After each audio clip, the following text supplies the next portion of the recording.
For the 101st anniversary of Columbia Pictures, let's take a look at probably the most memed comic book movie. Probably more than Morbius, but in a good way. Spider-Man 3.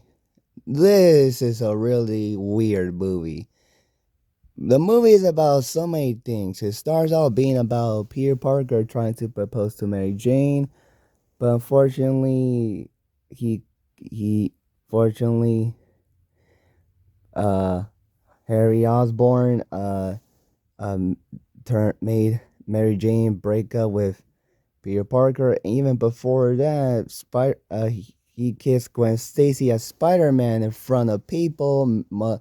One specifically Mary Jane, and she got really heartbroken about it. And then later broke up with him. And then later is about Flynn Marco turning into Sandman, who does bad things, but also trying to see his daughter. But then Spider-Man wants revenge on him for allegedly killing Uncle Ben. But then gets his revenge. Then later is about Peter Parker getting the symbiote, where he becomes Bully Maguire, dancing in the down the road, which is an iconic scene. Dancing at a jazz club, that was and dance with Gwen Stacy for Mary Jane. But then after feeling very angry and sad after what happened at the jazz club with Mary Jane, he tried to take out the symbiote, where the Daily Beagle reporter Eddie Brock was fired after after using a fake black Spider-Man suit photo for attention, and becomes the one and only Venom, and Venom and Sandman team up to fight Spider-Man. Meanwhile, Harry Osborn becomes the new Goblin, who the entire film wants revenge on Spider-Man for accusing him of murdering his father, till he finally realized his death was an accident, and Spider-Man didn't really kill him, and he teams up with Spider-Man to defeat Sandman and Venom and to save Mary Jane. Liz, I really love this movie. Ironically, it's pretty much like the Batman Forever of Spider-Man, where the first two movies were fantastic.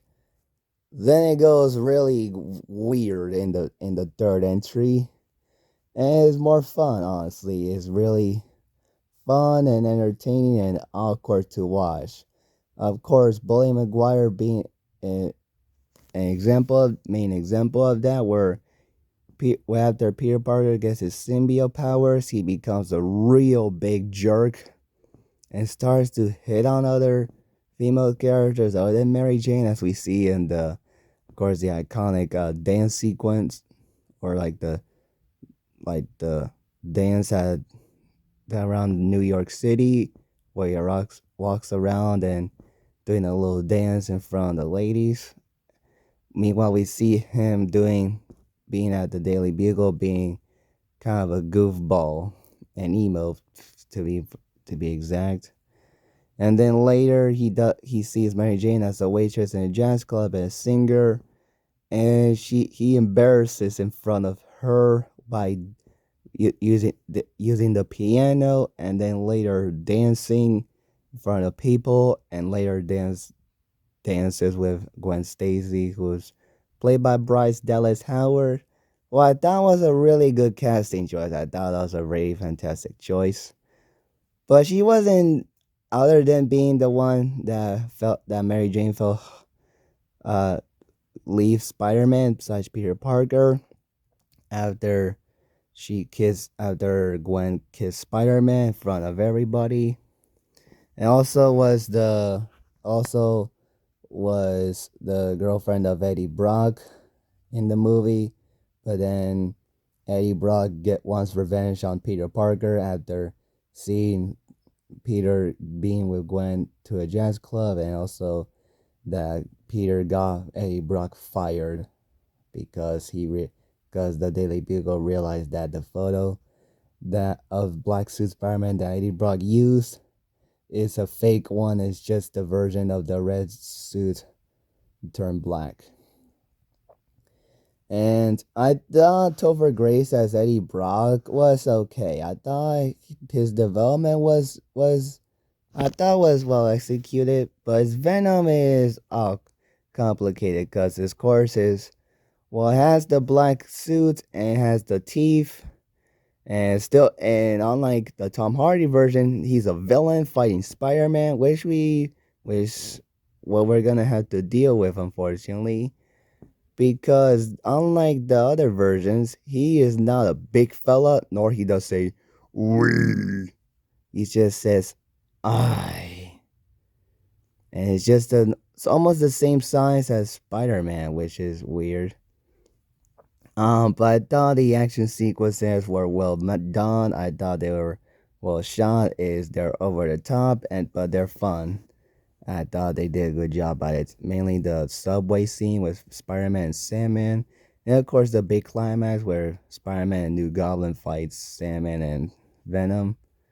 Um, and I thought Sandman was a well-written character because he's portrayed as a sympathetic villain who just wants to uh, help his see his daughter, but he has legal problems, being chased by the police, and also Spider-Man wants revenge for allegedly killing Uncle Ben.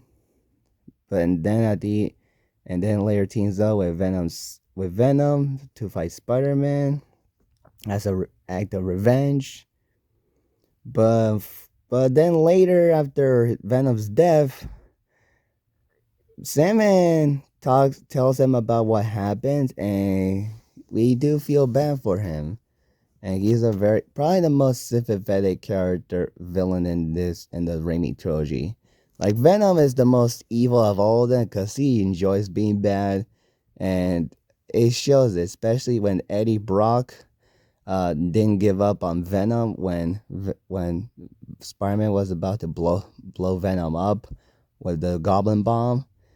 Eddie Brock tried to prevent it, but unfortunately died alongside the symbiote, which I thought was interesting. And I thought the black suit, of course, I forgot to talk about it, but it is really, really well done. I really love how it looks. Basically, the Spider-Man super black, but that's the whole point of it. And of course, this movie was mean to death from Harry Osborn winking at Spider-Man. Of course, every scene of emo Spider-Man, and a lot of lines like, "No, please, please don't say that." I thought this was a very interesting movie. Of course, Bruce Campbell was funny as the French waiter, um, or restaurant owner to be exact. And overall, I thought Spider-Man 3 was a really goofy movie. I really thought it was really weird and awkward, but it's a lot of fun. I thought the film was a lot of fun. I hope you check it out. Happy 101st anniversary to Colony Pictures.